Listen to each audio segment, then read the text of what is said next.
어제 저희들이 어리석은 부자에 대해서 살펴보았습니다. 어리석은 부자가 그렇게 재물을 쌓아두려고 하는 그 이유가 미래에 대한 염려 때문이었죠. 오늘 본문의 주제도 돈과 관련되어 있습니다. 너무 의식주를 염려하지 말라 이렇게 말씀을 합니다.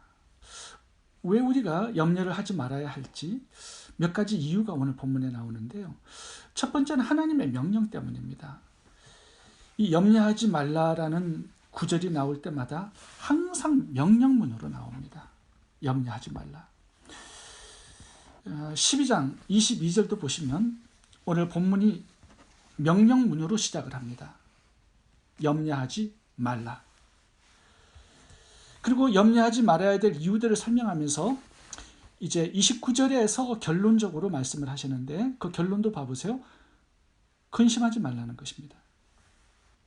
그러니까 명령문으로 시작해서 명령문으로 끝나고 있습니다. 다른 성경 구절도 보시면 이 염려라는 메시지가 나올 때마다 명령문으로 나옵니다. 빌립보서 4장 6절도 보시면 Do not be anxious. 염려하지 말라 이렇게 말씀하고요. 마태복음 6장 34절 그러므로 내일 일을 위하여 염려하지 말라.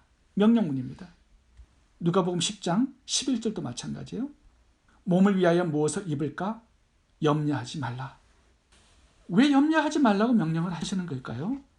이 염려가, 이 걱정이 굉장히 큰 파괴적인 역할을 합니다. 고린도후서 7장 10절을 읽어보겠습니다. 세상 근심은 사망을 이루는 것이니라. 근심과 걱정, 염려가 어떤 단어와 연결이 되어 있습니까?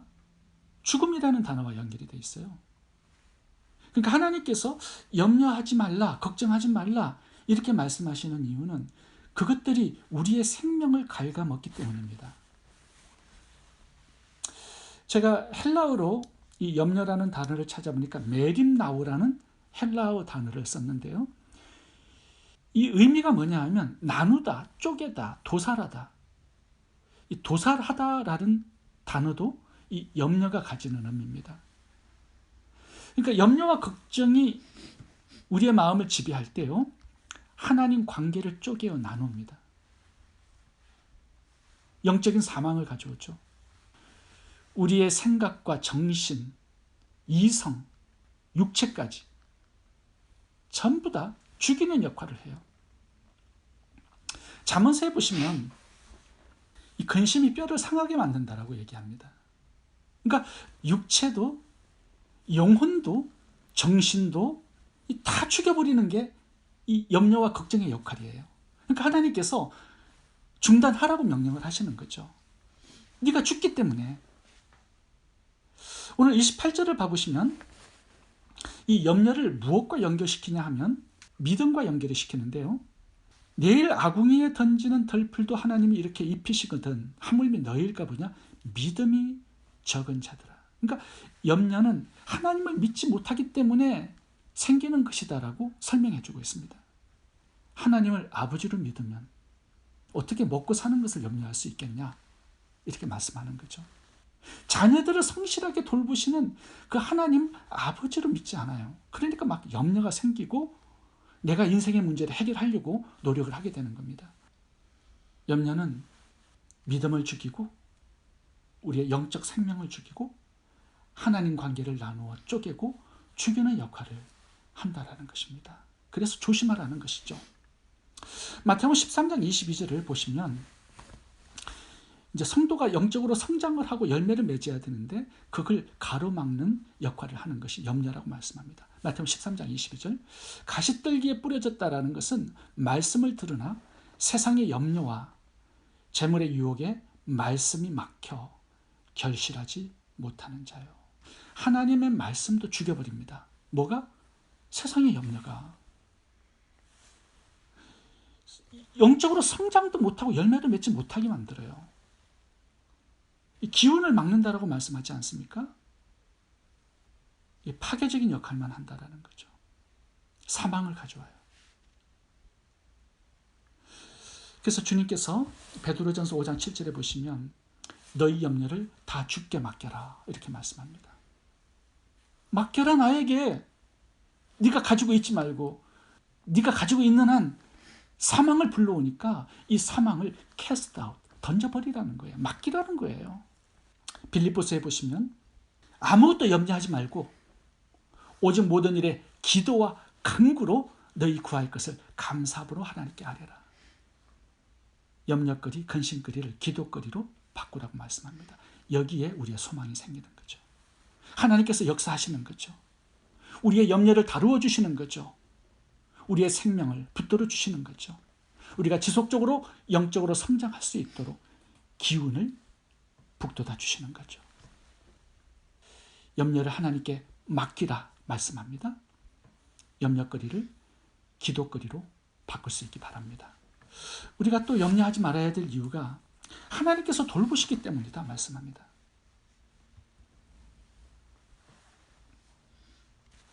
오늘 본문을 보시면 하나님께서 돌보시는 대상이 있습니다.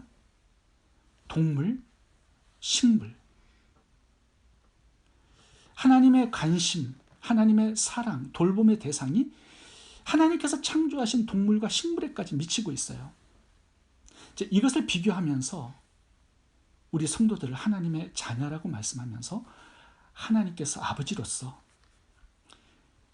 자녀들을 동물과 식물보다도 못하게 그렇게 방치해 두겠느냐, 그렇게 말씀하고 있는 것입니다. 좀 뜨끔하지 않습니까? 나를 아버지로 믿느냐, 나를 누구로 생각하느냐. 오늘 본문에서는 하나님께서 까마귀까지 챙기신다라고 말씀하세요. 24절 봐보세요. 까마귀를 생각하라. 심지도 아니하고 거두지도 아니하며 골방도 없고 창고도 없으되 하나님이 기르시나니 너희는 새보다 얼마나 더 귀하냐. 비교의 대상으로 놓고 있어요. 레위기 11장을 보시면 이 까마귀가 부정한 새로 나옵니다. 먹을 수도 없고 만질 수도 없고 제사를 드릴 수도 없습니다. 그런데 하나님의 돌보심의 대상이라는 거예요. 이 부정한 짐승도 방치해두지 않는다라는 겁니다. 먹을 것을 성실하게 공급하시고 돌보신다라는 거예요. 왜요? 하나님이 창조하셨기 때문에. 창조주로서 피조물에 대한 책임과 의무를 다하신다라는 겁니다. 그런데 우리 자녀들은 예수님을 죽여서 그 핏값으로 사와서 하나님의 자녀를 삼아주셨어요. 왜 돌보시지 않겠느냐, 이렇게 반문하고 계시는 것입니다. 두 번째 백합화를 봐보세요. 27절입니다. 백합화를 생각하여 보라. 실도 만들지 않고 짜지도 아니하느니라. 그러나 내가 너희에게 말하노니 솔로몬의 모든 영광으로도 입은 것이 이 꽃 하나만큼 훌륭하지 못하였느니라. 백합화는 한 철에 폈다가 져요. 쉽게 시들어져서 없어집니다. 제가 홀푸드에 가보니까 한 묶음에 6불에 팔고 있었습니다. 그 정도로 싼 가격이에요. 사람들이 생각하기에 이렇게 아무 가치가 없다고 생각하는 이런 식물들도 하나님께서 입히시고 기르시고 돌보신다는 것입니다. 그렇다면 하나님의 자녀들을 얼마나 성실하게 돌보시겠느냐. 세 번째 덜풀을 보겠습니다. 28절입니다. 오늘 있다가 내일 아궁이에 던져지는 덜풀도 하나님이 이렇게 입히시거든. 하물며 너희일까 보냐 믿음이 적은 자들아. 29절 너희는 무엇을 먹을까 무엇을 마실까 하여 구하지 말며 근심하지도 말라. 자, 까마귀 나왔죠? 백합화 나왔습니다. 자, 덜풀은 어떻습니까? 덜풀은 더 낮은 가치죠. 아무도 관심을 가져주지 않습니다. 사랑하는 사람이 없습니다. 그런데 하나님께서는 이 들풀도 관심을 가지시고 입히시고 먹이신대요. 이런 무가치한 짐승과 식물에게까지 하나님의 관심과 사랑이 미친다면 하나님의 자녀들에게는 얼마나 하나님의 관심과 돌보심과 사랑이 더 깊게 미치겠습니까? 그것을 오늘 본문에서 비교하면서 말씀하시고자 하는 것입니다. 그 동물과 식물에 비교할 수 없는 어마어마한 가치라는 거죠. 예수님을 죽여서 그 핏값으로 우리를 자녀 삼으신 만큼 그 정도의 가치인데, 그럼 오늘 본문에 보시면 그 나라를 너희들에게 주기를 기뻐하신다고 말씀하세요. 상속자로 삼으셨다라는 겁니다. 하나님의 나라를 맡긴 만큼 그렇게 귀한 하나님의 자녀들인데 왜 하나님께서 아버지로서 자녀들을 돌보시지 않겠느냐. 까마귀, 백합화, 그 다음에 덜풀, 요 세 가지를 자녀들에게 비유를 하고 있습니다. 30절, 32절 읽어보겠습니다. 이 모든 것은 세상 사람들이 구하는 것이라. 너희 아버지께서는 이런 것이 너희에게 있어야 할 것을 아시느니라. 자신을 아버지로 말씀하고 있고요. 32절. 적은 무려 무서워 말라. 너희 아버지께서 그 나라를 너희에게 주시기를 기뻐하시느니라. 상속자를 삼으셨다라는 거죠. 하나님 자신의 나라까지 물려줄 그런 계획을 가지고 있습니다. 자녀들에게. 그렇기 때문에 엄청난 관심의 대상이요, 사랑의 대상이라고 말씀하고 있는 것입니다. 자, 이제 하나 더 비교의 대상이 남아 있습니다. 까마귀, 백합화, 들풀, 자녀. 이 자녀는 어마어마한 하나님의 가치요, 사랑의 대상이죠. 그런데 그것보다 더 뛰어난 하나님의 가치와 사랑의 대상이 있다고 말씀합니다. 누구일까요? 오늘 본문을 봐보시면 제자들에게 주신 메시지입니다. 22절을 봐보세요. 제자들에게 이르시되 그러므로 내가 너희에게 이르노니 너희 목숨을 위하여 무엇을 먹을까? 몸을 위하여 무엇을 입을까? 염려하지 말라. 다만 너희는 그의 나라를 구하라. 그리하면 이 모든 것들을 너희에게 더하시리라. 지금 하나님은 하나님의 복음을 맡기실 그 사역자들을 중심으로 해서 이 네 가지를 비교하고 있는 것이에요. 하나님의 자녀들도 너무너무 귀중한 하나님의 사랑의 대상이죠. 근데 하나님의 더 큰 사랑의 대상이 있습니다. 더 큰 돌봄의 대상이 있습니다. 복음을 땅끝까지 전파해야 될 하나님의 사역자들이죠.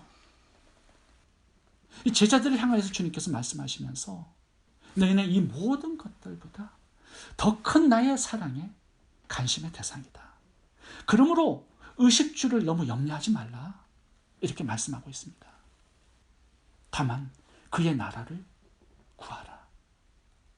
복음을 위해서 헌신하고 충성하라. 나머지는 하나님께서 다 알아서 하실 것이다. 이렇게 말씀하고 있는 것입니다. 33절. 너희 소유를 팔아 구제하여 낡아지지 않은 배낭을 만들라. 곧 하늘에 둔 바 다함이 없는 보물이니 거기는 도둑도 가까이 하는 일이 없고 좀 더 먹는 일이 없느니라. 너희 보물이 있는 곳에는 너희 마음도 있느니라. 하나님의 나라를 위해서 복음을 전파하고 하나님께서 주신 은사를 가지고 가난한 자들을 구제하라. 그렇게 한다면 하나님께서 모든 것들을 책임지고 필요를 공급하시겠다라고 약속하고 있는 것입니다. 제자들은 사역을 감당하면서 걱정거리가 있었습니다. 무엇을 먹을까? 어디서 살아야 하는가? 무엇을 입어야 하는가? 그 염려를 보시고 주님께서 오늘 본문을 말씀하신 것입니다. 아무것도 염려하지 말라. 내가 책임지겠다라는 것이죠. 여러분, 군대에 들어가면요, 나라를 위해서 일하는 사람이 되죠. 나라를 위해서 일하는 군인이 되잖아요. 그러면 국가에서 군인의 의식주를 책임집니다. 병들면 국가에서 무료로 치료해줘요. 왜? 나라를 위해서 일하는 사람이기 때문입니다. 자녀들의 학비도 보조해주죠. 그러니까 나라를 위해서 일하게 되면요, 그 나머지에 필요한 것들은 다 따라온다라는 겁니다. 하나님 나라도 마찬가지라는 거죠. 하나님 나라를 위해서 일하는 사역자들에게는 그 모든 필요한 것들은 하나님의 나라에서 공급해 줍니다. 이 땅의 원리도 그런데 하나님의 나라의 원리가 이 땅의 원리보다 못할 수가 있겠습니까? 23절을 읽어보겠습니다. 오늘 본문은 23절을 가지고 예수님께서 설명을 하는 내용입니다. 23절 보겠습니다. 목숨이 음식보다 중하고 몸이 의복보다 중하니라. 더 중요한 게 있고 덜 중요한 게 있습니다. 목숨이 중요하고요. 그러니까 음식이 따라오죠. 몸이 중요하죠. 그러니까 의복이 따라오는 겁니다. 예수님께서 이 논리를 설명하기 위해서 지금 까마귀, 백합화, 들풀, 자녀, 사역자를 비교 대상으로 두고 있어요. 무슨 논리고 무슨 원리입니까? 목숨이 귀중하니까 음식이 따라오고 몸이 귀중하니까 의복이 따라오듯이 하나님의 사역이 너무 귀중하기 때문에 사역자들에게 모든 필요한 부분들이 당연히 따라온다라고 말씀하고 있는 것입니다. 하나님의 최고의 관심과 사랑의 대상이라는 거죠. 왜요? 하나님의 나라가 그들에게 달려있기 때문입니다. 주님의 재림이 그 사역자들에게 달려있기 때문입니다. 하나님의 복음과 말씀의 성취와 영혼들의 구원이 복음을 전하는 사역자들에게 달려있기 때문입니다. 그래서 하나님께서는 모든 필요한 것들을 책임지시고 돌보시겠다라고 약속하고 있는 것입니다. 그래서 의식주 문제를 너무 염려하지 말고 너는 구제와 전도와 선교의 사역에 헌신하고 충성하라. 이것이 하나님의 말씀입니다. 여러분, 우리는 하나님의 자녀이죠. 하나님은 자연과 짐승, 까마귀와 참새 새끼 한 마리, 덜푸레까지 자상하신 돌보심과 배려와 관심을 두고 있습니다. 왜 우리 자녀들을 성실하게 돌보시고 책임져 주지 않겠습니까? 그리고 우리들은요, 하나님의 자녀들 중에서도 복음을 위해서 선택받은 사역자들입니다. 하나님께서 당신의 사역자들을 돌보고 보호하고 사랑하고 필요를 왜 공급하시지 않겠습니까? 하나님의 돌보심과 보호와 공급과 사랑은 너무나 당연한 것이고 그것이 하나님의 기쁨이 되는 것입니다. 오늘 성경 구절을 다시 한번 읽어보고 마치도록 하겠습니다. 내가 너희에게 이르노니 너희 목숨을 위하여 무엇을 먹을까 몸을 위하여 무엇을 입을까 염려하지 말라. 다만 너희는 그의 나라를 구하라. 그리하면 이 모든 것들을 너희에게 더하시리라. 적은 무리여 무서워 말라. 너희 아버지께서 그 나라를 너희에게 주시기를 기뻐하시느니라. 기도하겠습니다.